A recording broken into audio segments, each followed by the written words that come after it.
Pimpalgaon police निरीक्षक दुर्गेश तिवारी यांच्या पुढाकाराने तसेच सफाई कामगारांचे नेते राजा गांगुर्डे यांनी नगर परिषदेचे सीईओ यांना दूरध्वनी करून संपर्क साधत या संदर्भात लवकर निर्णय घेण्यात यावा, गावाला वेठीस धरू नका असे सांगितल्यावर आजच 2 वाजता संबंधित कर्मचाऱ्यांची मीटिंग लावून विषय सोडवला जाईल असे आश्वासन मुख्य कार्यकारी अधिकारी संदीप चौधरी यांनी दिले।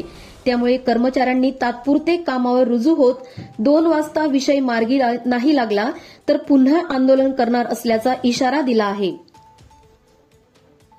सर्वजण आंदोलनामध्ये बसलात या मजुरीला आत्ताच माझं चौधरी साहेबांशी बोलणं झालं, सीओ साहेबांशी।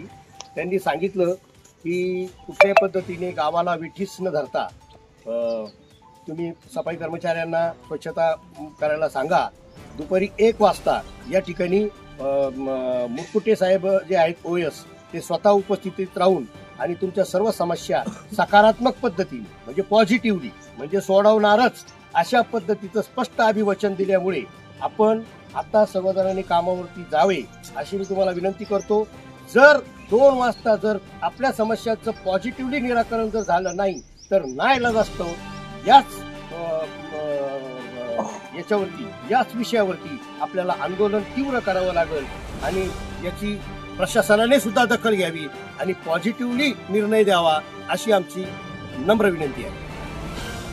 हमारी मांगे हमारी मांगे अरे कौन भत्ता देणार नाही, अरे कौन भत्ता देणार नाही, अरे कौन भत्ता देणार नाही।